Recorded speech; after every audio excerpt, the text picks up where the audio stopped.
And as the Trump effect continues to hit financial markets across the globe, back home, the U.S. president faced his biggest mass protests since assuming office. Let's get more on what's happening stateside, and I'm joined by Jared Mondschein, Director of Research at the U.S. Studies Center.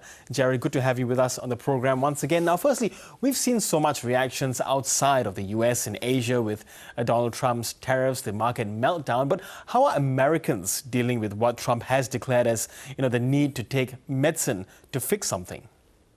Yeah, I mean, to be quite direct, I don't think it's gone over well with most Americans. About 2/3 of Americans are saying that Donald Trump is not focusing enough on lowering costs for them. 55% say he's focused too much on tariffs. And most interestingly for me is that 42% of Americans said that Donald Trump's policies were making them financially better off than they were before. That was in January.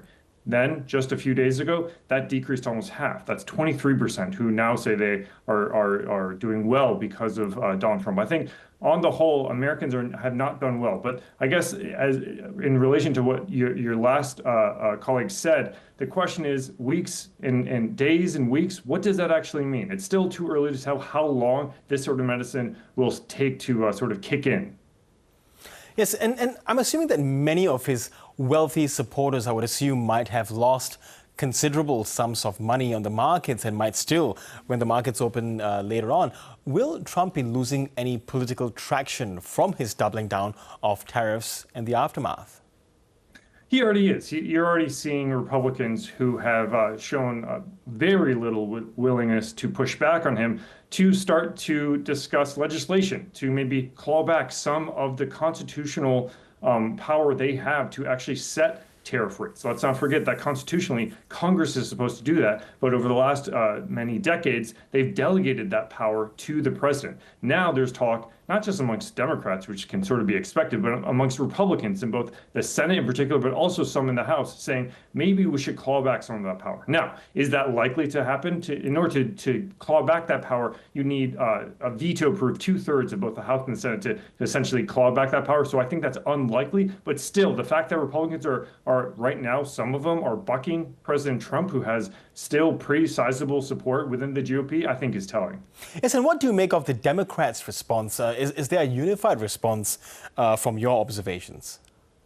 That's a great question, because you only had to look at Donald Trump's speech not too long ago, just a few weeks ago, that is, when he spoke to Congress, and Democrats showed that they were very much in disarray. You had one Democrat standing up yelling at him. You had other Democrats putting up signs with different messaging. You have some Democrats sitting out the State of the Union altogether. There really was no unity on their messaging. Now the fact that so many Americans are against this tariff hike, and unprecedented in modern times, it really has united the Democrats against what Donald Trump is doing. And let's not forget, many Democrats historically have been in favor of tariffs, but the way that Donald Trump has done these tariffs, the way that they are on friend, ally, and adversary alike, the way that they seem haphazard and not particularly planned out, that they were not targeted, I think that has really united the previously disunited Democrats into having some more cohesion in how they oppose Donald Trump. Yes, and do you think in general there are now genuine fears that the U.S. may enter a recession? Well, the economists are certainly saying so. So if you look at the chief economists at major banks, whether it be J.P. Morgan or Goldman Sachs, they are all saying the likelihood of a recession has increased significantly. Some even saying it is more likely than not at this point. Let's not forget, just 5 months ago, a magazine like The Economist had on the cover of it the fact that the American economy was one of the best in the developed world. So the fact that the United States economy has taken such a considerable turn in such a short amount of time, I think is telling not only of how things have changed economically, but how much President Trump's impact on the economy can be seen. Yes, and we see dozens of countries approaching the Trump administration, not least Benjamin Netanyahu, who is in Washington to try to negotiate their way out of tariffs. Do you think Donald Trump will oblige, and is this what he wants, a more unilateral approach from individual nations as opposed to having to deal with big blocs like the European Union?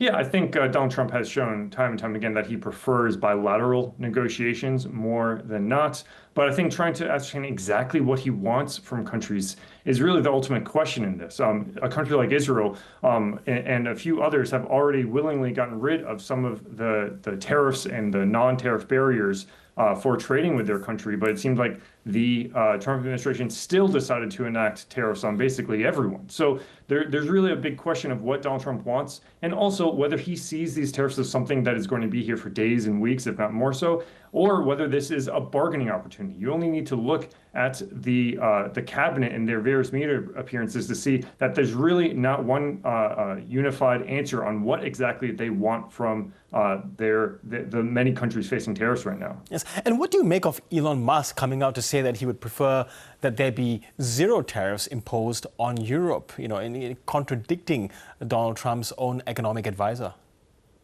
Well, I would say that that's something that he wants, that is not necessarily something that he will get. I think there being disunity in the Trump cabinet is not exactly a new phenomenon. Let's not forget in the first Trump administration just how often they disagreed, to the point that it wasn't even clear what the Trump policy was on a number of important foreign policy decisions, to the point that then UN Secretary U.S.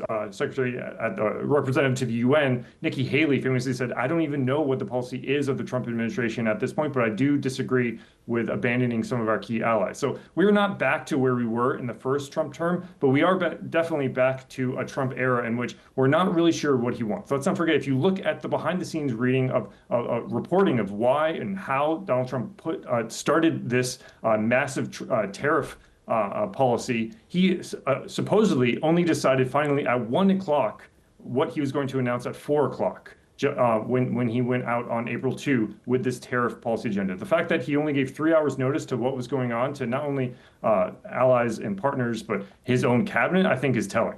Yeah, so we are seeing, cracks behind the scenes, but do you think they will manifest themselves in public in time to come? Well, we're already seeing some of those cracks. And I think the key thing to understand about Donald Trump, in my mind, is that he's not the most strategic of policymakers we've ever seen. He definitely has tactics, well-known tactics.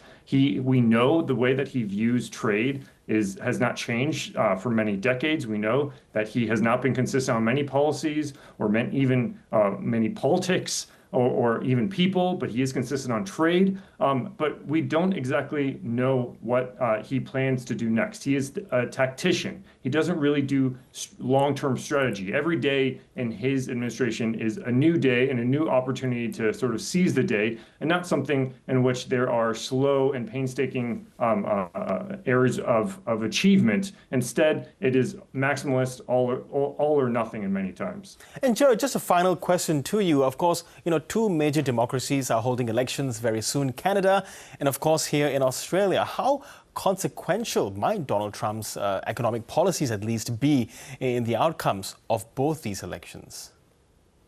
That's a great question, because I think a lot of people assumed when Donald Trump won the U.S. election in November, and won pretty decisively, that this was going to be a new era of sort of conservative populists, and that he would embolden other populists around the world. And I think in many ways we're seeing the opposite, because his foreign policy has done the complete opposite in many instances. You only have to look at Canada to see that the Liberal Party, which looked like they were about to be suffer a pretty catastrophic electoral defeat at the end of this month, are actually in the running to retain power in Canada, because that sort of nationalist impulse to push back against a MAGA, an American first administration in the Trump administration, has had the opposite effect of what many predicted. And we very well may see similar dynamics in Australia, depending on how things fare in this new era of the Trump administration. Okay, Jared Mondschein, always appreciate your insights and analysis. Thank you so much once again. My pleasure.